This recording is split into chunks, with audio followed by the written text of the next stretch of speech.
नमस्कार दोस्तों, आप सभी का स्वागत है हमारे डीपीएस एजुकेशन में।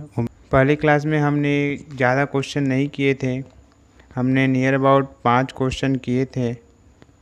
आज की क्लास में हम आगे के क्वेश्चन को शुरू करेंगे और देखेंगे किस तरीके से विभिन्न प्रकार के क्वेश्चनों को हम सॉल्व करते हैं। तो पिछले क्लास में हमने जो चैप्टर शुरू किया था वह चैप्टर था नंबर सिस्टम, संख्या पद्धति। नंबर सिस्टम चैप्टर को हमने शुरू किया था और इस चैप्टर में कुछ क्वेश्चन हमने देखा था। तो चलिए आज के हम क्लास में आगे के कुछ और विभिन्न प्रकार के क्वेश्चनों को देखेंगे, जिसे हम बेसिक तरीके से समझने का प्रयास करेंगे। तो हमारे पास जो अगला क्वेश्चन रहेगा 6 नंबर का, क्योंकि पिछले क्लास में हमने 5 क्वेश्चन किए थे। आज हम 6 क्वेश्चन करेंगे संख्या पद्धति चैप्टर का।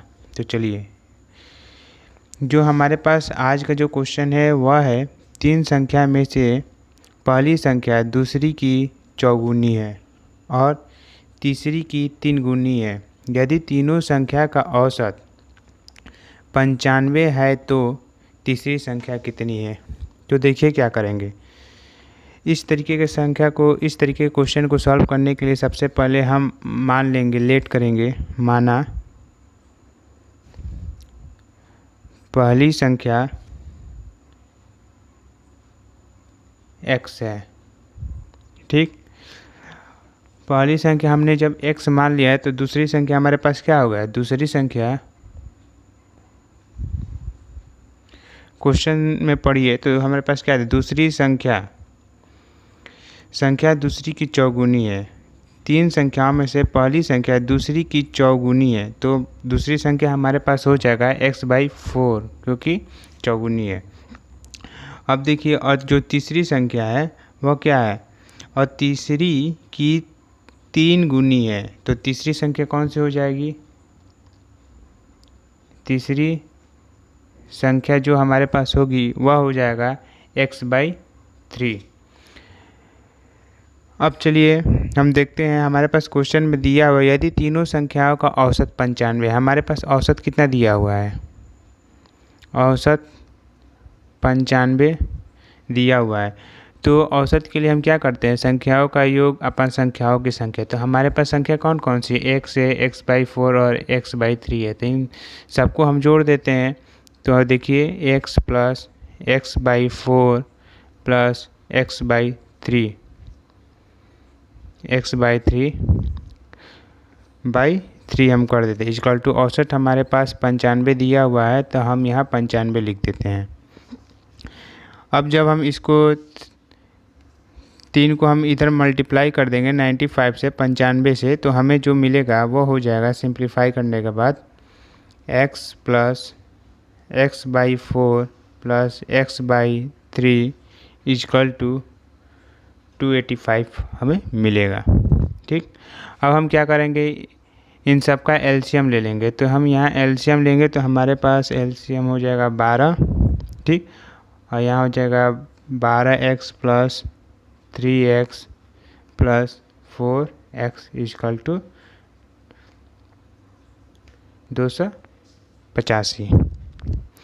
अब चलिए हम इसको अब सॉल्व करने का प्रयास करते हैं। जब हम इसको सॉल्व करेंगे तो हमें मिल जाएगा 19x/12 इक्वल टू 285 हमारे पास ये मिल जाएगा।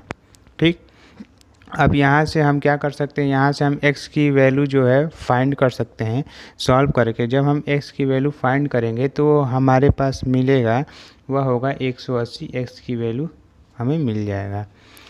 अब हमें क्वेश्चन में दिया हुआ है, क्वेश्चन देखिए, तो तीसरी संख्या कितनी है। क्वेश्चन में हमें तीसरी संख्या पूछा है, तो हमारे पास तीसरी संख्या x/3 है। ठीक, तो यहाँ और हमारे पास x की वैल्यू फाइंड हो गई है 180, तो हम x के प्लेस पर 180 को पुट कर देंगे तो हमारे पास जो नेट आंसर होगा वो मिल जाएगा।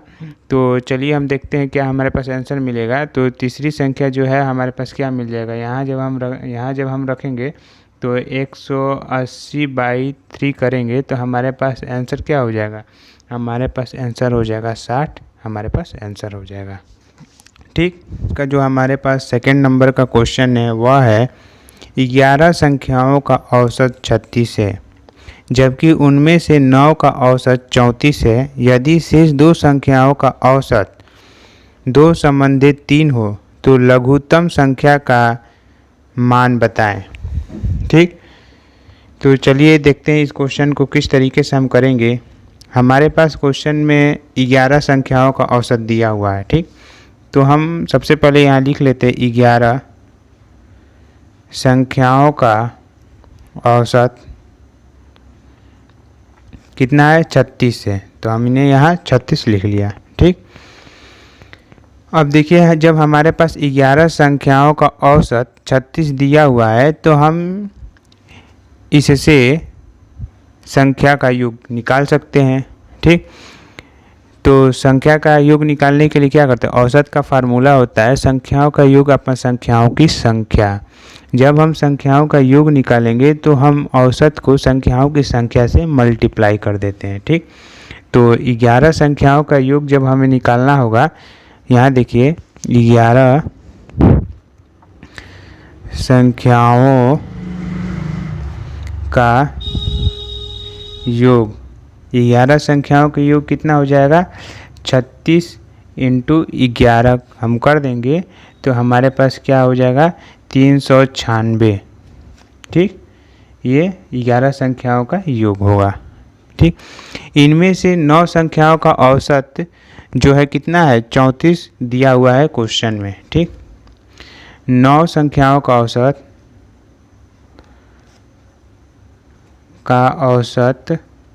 कितना दिया हुआ है, 34 दिया हुआ है। ठीक, तो 9 संख्याओं का योग कितना हो जाएगा,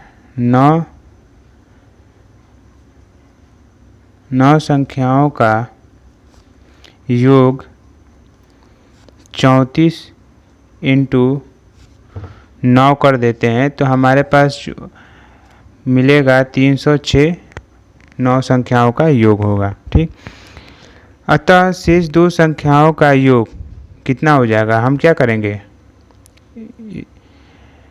396 में से 306 को हम घटा देंगे। ठीक, तो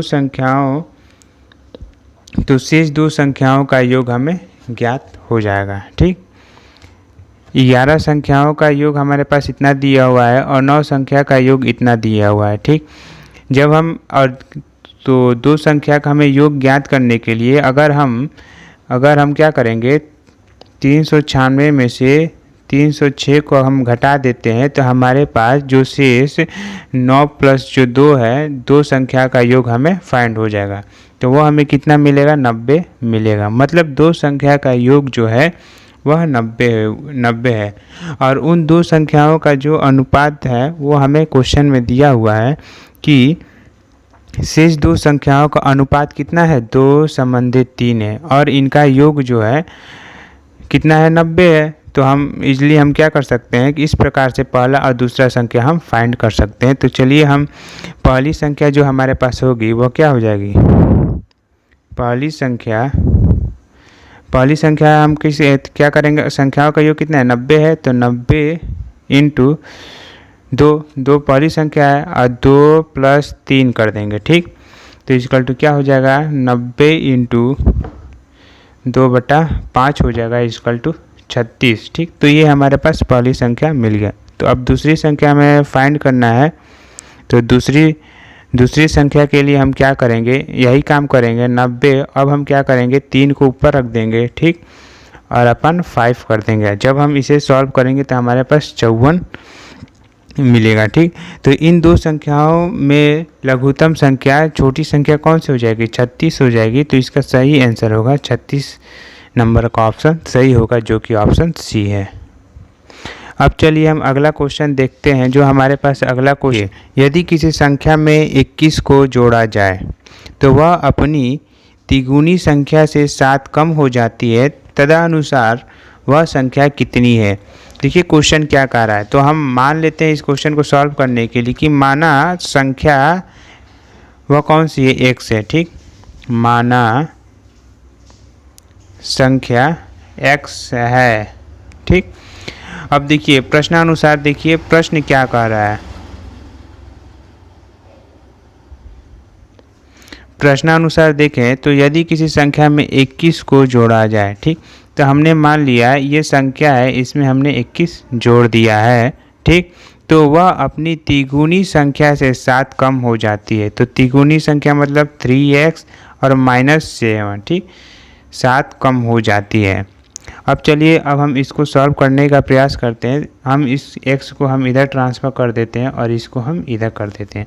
तो हमारे पास क्या हो जाएगा, 3x - x हो जाएगा और 21 + 7 हो जाएगा। जब हम इसको सॉल्व करेंगे तो हमारे पास हो जाएगा 2x = 28 हो जाएगा।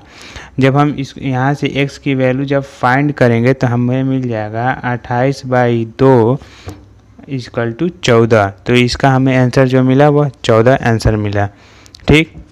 अब देखिए हमारे पास जो अगला क्वेश्चन है वह है 1500 और 2000 के बीच वह संख्या कौन सी है जो 36 तथा 102 से विभाज्य हो, ठीक। तो हमें इसे फाइंड करना। तो सबसे पहले हम क्या करेंगे, देखिए हमें क्या करना है, 1500 और 2000 के बीच वह संख्या कौन सी है जो 36 और 102 से विभाज्य है। हमें इन दोनों के बीच 1500 और 2000 के बीच वह संख्या फाइंड करना है जो 36 और 102 दोनों से विभाज्य हो। तो देखिए क्या करें, सबसे पहले हम 36 का गुणनखंड कर देते हैं, ठीक। जब हम 36 का गुणनखंड करेंगे तो हमें मिलेगा 2 × 2 × 3 × 3, ठीक। अब चलिए अब नेक्स्ट हम क्या करेंगे, 102 का भी हम गुणनखंड कर देंगे। जब इसका गुणनखंड करेंगे तो 2 × 3 × 17 कर देंगे। अब हम 36 और 102 का लसा निकालेंगे, ठीक। तो हमारे पास 36 एवं 102 का लसा कितना हो जाएगा, वह होगा 2 × 2 × 3 × 3 × 17। जब हम इसको सॉल्व करेंगे तो हमें मिलेगा 612, ठीक। अब 36 एवं 102 से विभाज्य संख्या कौन सी होगी, तो 612 का मल्टीपल ही विभाज्य संख्या होगी। तो 36 एवं 102 से विभाज्य संख्या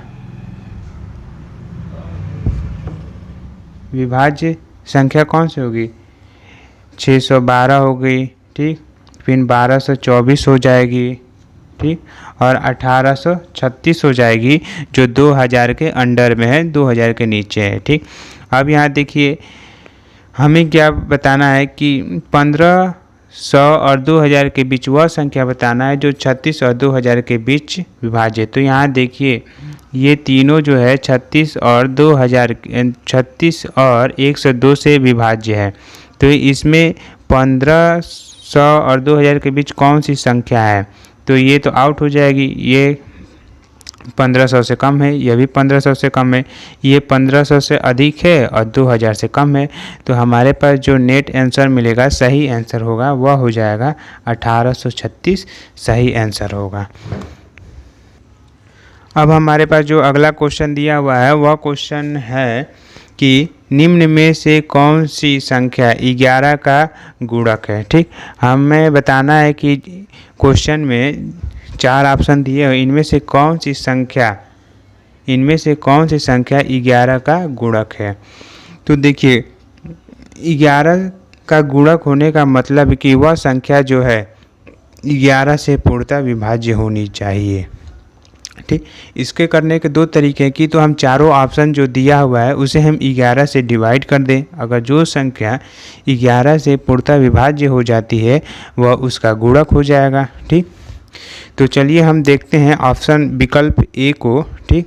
जब हम ए को देखते हैं तो हमारे पास दिया हुआ है 978626, 978626। अब हम इसको 11 से जब भाग देंगे तो ये कितने बार में जाएगा, ये जाएगा 8 8 9 6 6, इतनी बार में यह पूर्णतः विभाज्य होगा। ठीक, अब वही जब हम दूसरा विकल्प देखते हैं, विकल्प बी, विकल्प सी और विकल्प डी, तो वह पूर्णतः विभाजित नहीं होगा। पॉइंट दशमलव के बाद भी कुछ संख्याएं हमें मिलेंगी। यह पहला नियम हो गया। अगर हम दूसरा नियम देखते हैं, द्वितीय विधि, अगर हम दूसरा विधि देखें तो देखिए, कोई भी संख्या 11 की गुणक तभी होगी जब सम स्थानों पर दी गई संख्या का योग विषम स्थानों पर दी गई संख्या के योग के बराबर हो। ठीक, कोई भी संख्या 11 की गुणक तभी होगी जब सम स्थानों पर दी गई संख्या का योग विषम स्थानों पर दी गई संख्या के योग के बराबर हो। ठीक, तो चलिए देखिए, हमारे पास जो ए नंबर का ऑप्शन है 9 7 8 6 2 6। ठीक, तो यहाँ देखिए जो सम स्थान कौन सा है, ये सम हो गया, ये सम हो गया, ये सम हो गया, ये 2 4 6 1 2 3 4 5 6, तो ये सम प्लेस है। ठीक, तो हम सम प्लेस को ऐड करते हैं तो देखिए 7 + 6 इक्वल टू, और ये विषम संख्या हो जाएगा 1 3 5, 9 + 3 नंबर 8 है और 5 वाला 2 है। अगर हम इस दोनों को जोड़ते हैं, अगर इक्वल आ जाता है तब वह संख्या 11 से विभाज्य होगी। तो चलिए हम इसको जोड़ते हैं, तो ये है, इसे हम जोड़ेंगे 6 दूनी 12 और 12 और 7 कितना हो जाएगा, 19 हो जाएगा। यहाँ देखिए 8 2 10, 10 9 19 हो जाएगा। तो ये दोनों संख्याएं बराबर हैं, तो यह संख्या 11 से विभाज्य होगी। वही हम दूसरी संख्या देख लेते हैं, जैसे हमारे पास बी नंबर का ऑप्शन है, यहाँ इसे देख लेते हैं 4 4 7 3 5 5। ठीक, यहाँ देखिए सम विषम प्लेस का देखते हैं, ये 1 3 5 है, हम इसको जोड़ते हैं 4 + 7 + 5। ठीक, इसको कितने सम इसके बराबर होना चाहिए 4 + 3 + 5। इसको जब हम जोड़ेंगे तो कितना हो जाएगा, इसको हम जोड़ेंगे 7 10 15, ये हमारे पास हो जाएगा। इसको जब हम जोड़ेंगे तो कितना हो जाएगा, 12 हो जाएगा। तो ये इक्वल नहीं है, तो ये संख्या 11 का गुणक नहीं है। ठीक, अब चलिए हम अगला क्वेश्चन देखते हैं। अगला क्वेश्चन हमारे पास है 3 क्रमिक प्राकृतिक संख्याओं के वर्गों का जोड़ 194 है, संख्या का जोड़ क्या होगा। 3 क्रमिक प्राकृतिक संख्या के वर्गों का जोड़ 194 है, संख्या का जोड़ क्या होगा। तो चलिए देखते हैं इस तरीके के क्वेश्चन को किस तरीके से करेंगे। माना 3 क्रमिक संख्या हम किस तरीके से लेंगे। ठीक, माना 3 क्रमिक संख्याएं क्या है, x + 1, ठीक, और x + 2, ये हमारे पास 3 क्रमिक संख्याएं हैं। ठीक, अब देखिए 3 क्रमिक प्राकृतिक संख्याओं के वर्गों का जोड़, इन सब का वर्ग करेंगे और इसको जोड़ेंगे तो वो किसके इक्वल होगा, 194 के इक्वल होगा। तो यहाँ देखिए हम इसे करते हैं x का स्क्वायर प्लस x + 1 का स्क्वायर फिर प्लस x + 2 का स्क्वायर इक्वल टू 194 होगा। ठीक, अब हम इसको सॉल्व करने का, सिंप्लीफाई करने का प्रयास करते हैं तो ये हो जाएगा x² + 1 हो जाएगा, यहाँ 2x हो जाएगा, फिर देखिए x² हो जाएगा, फिर यहाँ 4 हो जाएगा और यहाँ कितना हो जाएगा 4x हो जाएगा हमारे पास। ठीक, और यहाँ 194 हो जाएगा। आगे हम इसको और सिंप्लीफाई करेंगे तो यहाँ 3x² हो जाएगा प्लस 6x हो जाएगा प्लस 5 = 194 हो जाएगा। ठीक, अब हम इस 5 को इधर ट्रांसफ़र कर देते हैं तो हमारे पास होगा यह 5 इसमें से सब्ट्रैक्ट हो जाएगा, घट जाएगा, तो हमारे पास जो मिलेगा वह हो जाएगा हमारे पास 3x² plus 6x equal to 189। 5 इसे 5 194 में से घटाने के बाद हमें मिलेगा 189। ठीक, अब चलिए हम इसको आगे 3 से डिवाइड कर देते हैं चारों हर तरफ। इसको हम 3 से डिवाइड कर देते हैं, इसको 3 से डिवाइड कर देते हैं, इसको 3 से डिवाइड कर देते हैं, तो हमारे पास जो मिलेगा वह हो जाएगा x² प्लस 2x। ठीक, और फिर हमारे पास यहाँ मिलेगा 63 हमारे पास मिल जाएगा। ठीक, अब हम इस 63 को हम इधर लाते हैं तो हमें जो मिलेगा वह होगा x² plus 2x minus 63 equal to 0। ठीक, अब देखिए अब हम क्या करेंगे, इस यहाँ से हम x की वैल्यू को फाइंड करने का प्रयास करेंगे। तो x की वैल्यू फाइंड करने के लिए हम क्या करेंगे, x की वैल्यू को फाइंड करने के लिए इसको हम इस तरीके से ब्रेक करेंगे, ठीक, कि सॉल्व करने पर 2x आए और कॉमन हो जाए। ठीक, तो देखिए हम क्या करेंगे, इस 2x को हम क्या लिख सकते हैं, 2x को हम लिख सकते हैं 9x माइनस 7x। ठीक, लिख सकते हैं, क्योंकि 9 में से 7 को जब सब्ट्रैक्ट करेंगे, घटाएंगे, तो हमें 2 मिलेगा।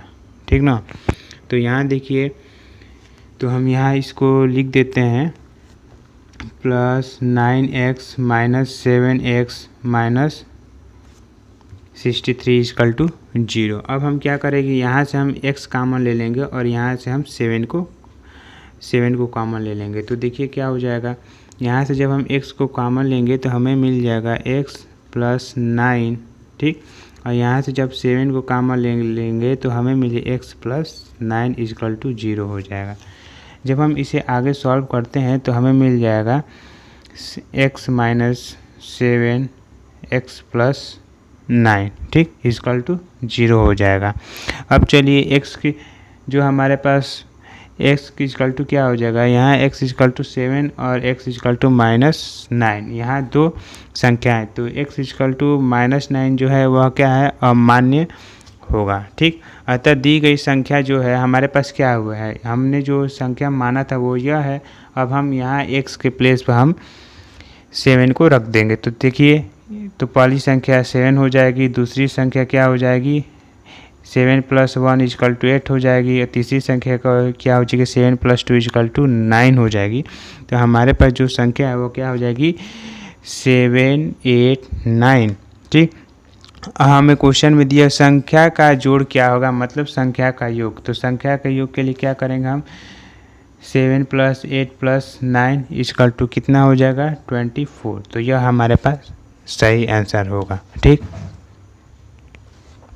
अब देखिए हमारे पास जो अगला क्वेश्चन दिया हुआ है वह है 4 संख्याओं का योग 48 है।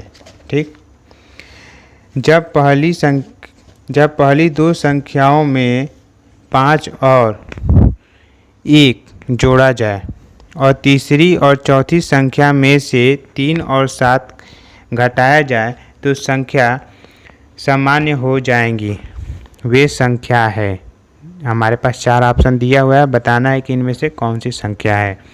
तो देखिए क्वेश्चन क्या कह रहा है, 4 संख्याओं का योग 48 है। जब पहली दो संख्याओं में 5 और 1 जोड़ा जाए और तीसरी और चौथी संख्या में से 3 और 7 घटाया जाए तो संख्या समान हो जाएंगी, वे संख्या है। तो देखिए इस क्वेश्चन को हम किस तरीके से करेंगे। इस क्वेश्चन को करने के लिए 4 ऑप्शन दिया हुआ है, जिसमें से पहला ऑप्शन हमारे पास है 4, 12, 12 और 20 है। ठीक, तो देखिए क्वेश्चन में कहा गया है कि पहली में हम क्या करेंगे, पहली में हम 5 ऐड कर देंगे। ठीक, और दूसरी में हम 1 ऐड कर देंगे। तीसरी में क्या करेंगे, तीसरी और चौथी में से 3 और 7 घटा देंगे। इसमें से 3 घटा देंगे और इसमें से हम क्या करेंगे 7 घटा देंगे। तो हम इसमें जब 5 ऐड करेंगे तो यहाँ 9 हो जाएगा, इसमें ऐड करेंगे 1 ऐड करेंगे तो यहाँ 13 हो जाएगा, इसमें 3 जब घटाएंगे तो हमारे पास 9 हो जाएगा और 20 में से 7 जाएगा तो कितना हो जाएगा, 13 हो जाएगा।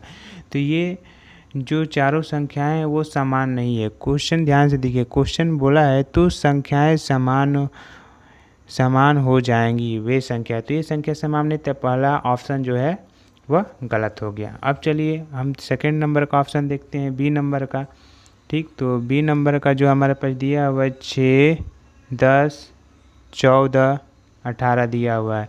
ठीक, इसमें हम 5 ऐड कर देते हैं, इसमें हम 1 ऐड कर देते हैं, इसमें से हम 3 घटा देते हैं, इसमें से हम 7 घटा देते हैं, तो ये कितना हो जाएगा, 11 हो जाएगा। ये कितना हो जाएगा, 11 हो जाएगा। ये कितना हो जाएगा, 11 हो जाएगा। और जब हम इसमें से 7 को घटाएंगे तो ये कितना हो जाएगा हमारे पास, ये भी 11 हो जाएगा।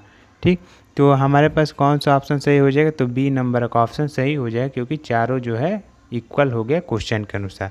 तो देखिए फ्रेंड्स, हमारे पास जो अगला क्वेश्चन दिया है वह है यदि n सम हो तो 6 का पावर n-1 विभाज्य है। यहाँ हमारे पास 4 ऑप्शन दिए हैं और पूछा गया है यदि n जो है सम हो जाता है, n इक्वल टू अगर सम हो जाता है तो नीचे जो ऑप्शन दिए हैं 37, 35, 30 और 6। ठीक, तो n का पावर 6 का पावर n-1 किससे विभाज्य होगी, तो चलिए देखते हैं। n हमारे पास क्या बोला है, सम, तो मान लेते हैं n सम संख्या कौन सी है, 2, 4, 6 डैश करके हम मान लेते हैं ये संख्या है। ठीक, अब देखिए जब हम n के प्लेस पर हम 2 यहाँ रखेंगे तो हमें क्या मिलेगा, 6 का पावर 2 - 1 इक्वल टू क्या, हमें 35 मिल जाएगा। अब हम यहाँ n की जगह 4 रखते हैं तो हमें क्या मिल जाएगा, हमें मिल जाएगा 1296। ठीक, -1 इक्वल टू 1295 हमें मिल जाएगा। ठीक फ्रेंड्स, अगर हम इसको 35 से डिवाइड करते हैं तो ये 35 से डिवाइड हो जाएगा कितने बार में, 37 बार में। ठीक, तो 37 × 35 करेंगे तो हमारे पास 1295 मिल जाएगा। ठीक, तो ऑप्शन में जो बी नंबर का ऑप्शन है 35, ठीक, तो 35 नंबर का ऑप्शन जो होगा सही हो जाएगा। ठीक, अब चलिए हम अगला क्वेश्चन देखते हैं। वह हमारे पास है 4 अभाज्य संख्याएं आरोही क्रम में हैं, उनमें प्रथम 3 संख्याओं का गुणनफल 455 है और अंतिम 3 संख्याओं का 1729 है। तदनुसार उनमें सबसे बड़ी अभाज्य संख्या है। हमारे पास 4 संख्या दी गई है, 4 अभाज्य संख्या दी हुई है आरोही क्रम में। ठीक, उनमें प्रथम 3 संख्या का जो गुणनफल है वो 455 है। ठीक, प्रथम 3 संख्या गुणनफल कितना है, 455 दिया हुआ है और अंतिम 3 संख्या जो का है, अंतिम 3 संख्या का 1729 है। ठीक ना, तो तदनुसार हमसे सबसे बड़ी अभाज्य संख्या बताना है। ठीक, तो माना अभाज्य संख्या आरोही क्रम में। ठीक, तो सबसे पहले क्या करेंगे, मानेंगे माना अभाज्य संख्या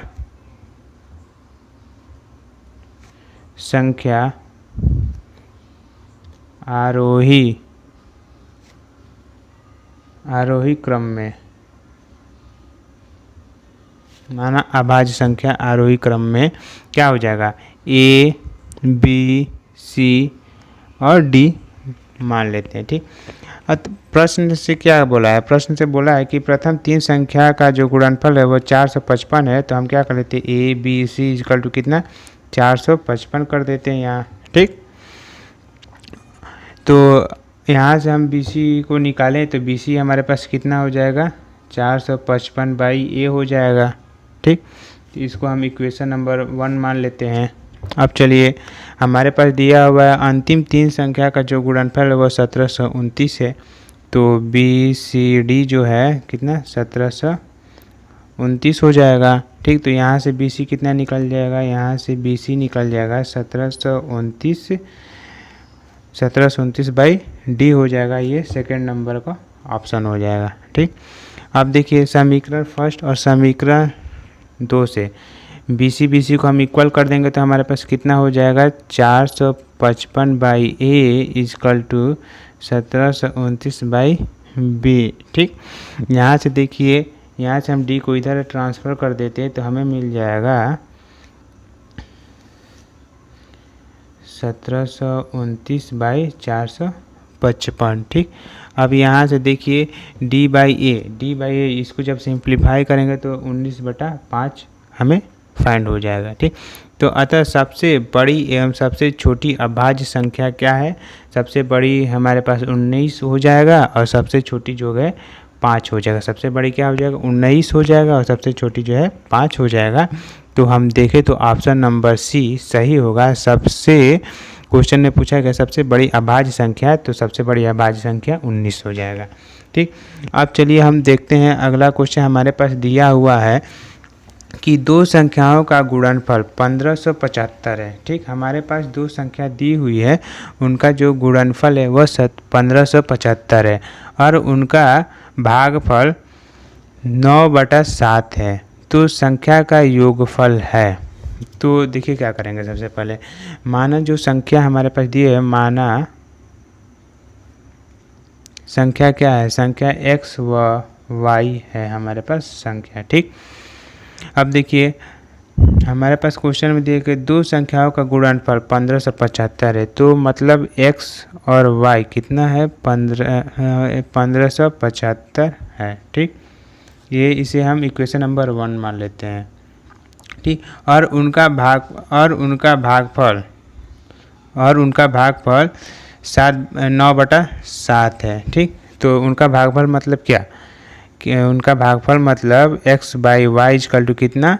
9/7 हो जाएगा। ठीक, जिसे हम इक्वेशन नंबर 2 मान लेते हैं। ठीक, अब समीकरण 1 में समीकरण 2 से गुणा करने पर, अब हम समीकरण 1 को समीकरण 2 से गुणा कर देते हैं। ठीक, चलिए इसको हम मल्टीप्लाई कर देते हैं तो हमें मिल जाएगा xy × x/y = 1575 × 9/7।